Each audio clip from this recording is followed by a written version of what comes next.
I wanted to start by asking about Nicolas Jackson and just how pleased you've been with him this season. There was a bit of criticism of him last season, but he seems to be developing.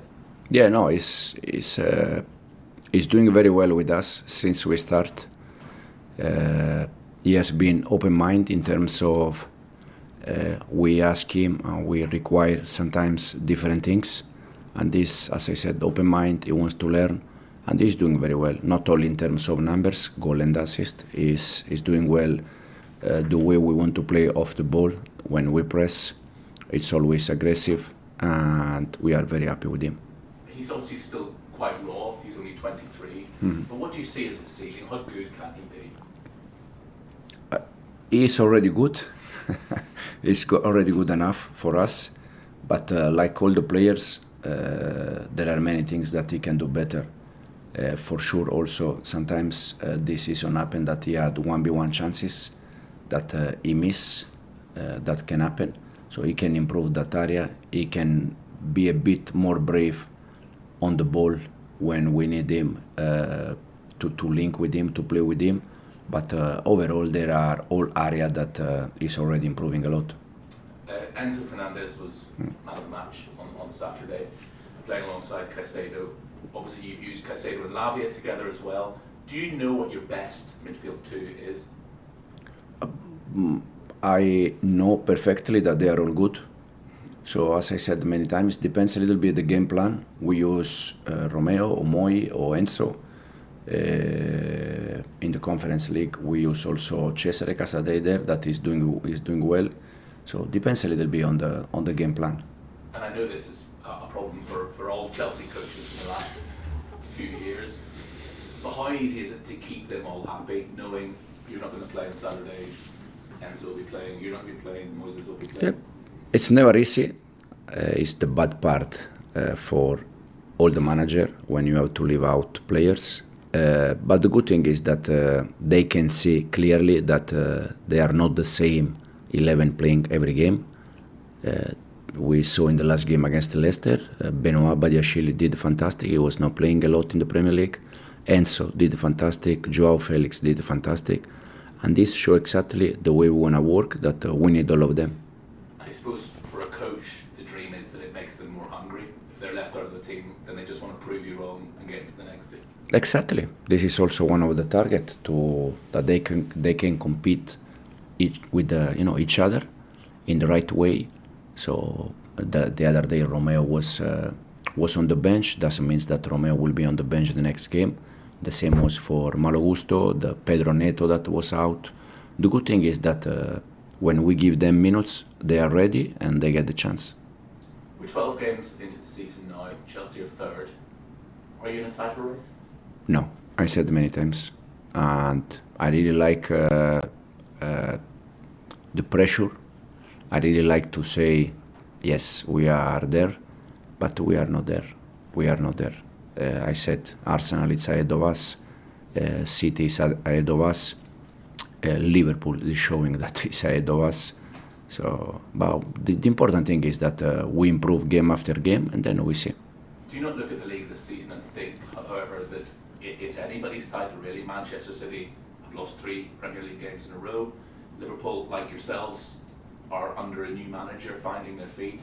Arsenal aren't the same side they were last season. It's anybody's title, really. No, yeah, the thing you have to think, as you said, that City lost 3 games in a row, but it's still second. And Arsenal is there. Liverpool, as we said, is doing fantastic. And the reason why is not, for me, it's not about the points, about the table, that they are ahead of us. It's about the process, the program, 5 years together, 9 years together. Liverpool, it's a bit different. They didn't make so many changes from the past. This is the reason why. It's not about the points. It's not about the difference on the table. It's just the time together. Do the players feel that way as well? That maybe next season, but not this season?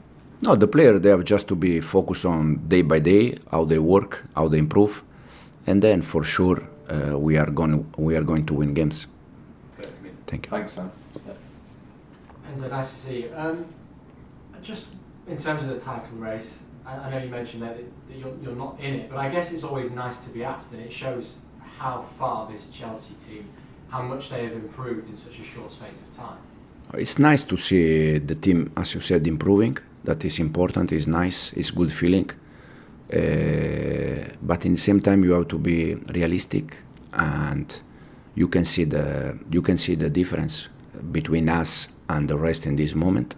This doesn't mean that we are not going to compete. We are not going to try to win games. For sure, we are going to do that until the end. But the main focus in this moment has to be the feeling that we are improving game after game.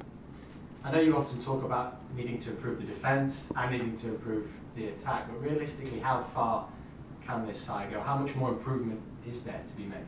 No. We can improve a lot. The other day against Leicester, we can learn from that game that in football, what is in one way now, after 1 second can change. And the first half, I think, the first half an hour, we score, they disallow a goal, we had 4 chances. And in that moment, you have to be clinical. You have to go first half 0-2, 0-3, and the game is finished. But we conceded something. The game was still 0-1, was still alive. So even in that game, you can improve things, and we're gonna try. I know we talked a little bit about Enzo Fernandez, but if I could just ask you about his performance the other day. A goal and assist, obviously, covered a lot of ground in that match as well. The stats were really in his favour. Has anything changed slightly over the past couple of weeks, maybe even past couple of months, from his perspective? He's playing like he's got a point to prove almost. I don't know, this probably is more a question for him, but Enzo is doing well since we start. The problem is that for some game I take different decision for the first 11, but that means that the one that they are out, they are doing bad. Even if they think that because they are on the bench, they are doing bad. But it's not like this. Enzo is doing well since we start. Then the game plan require different kind of players, and this is the reason why sometimes we go for Romeo and Moi. We can go in the future with the Romeo Enzo. We can go in the future with the Romeo Enzo and Moi. Depends a little bit of the game. Your next Premier League game is Aston Villa. What have you made of them so far this season? Top manager.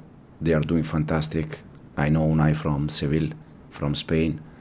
I know how intense they are. And as I said, they are showing fantastic things.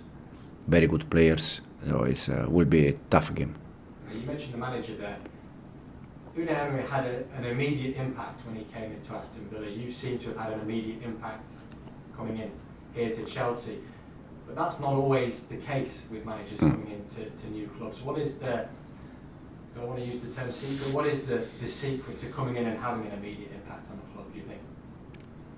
In my case, it's just to focus on the side pitch. I said many times that this is the one that I can control. Then all the noises around the club is not in my hands. I cannot control that. In Unai Emery, I don't know. But I can say I know people from Seville very well, that they work with him.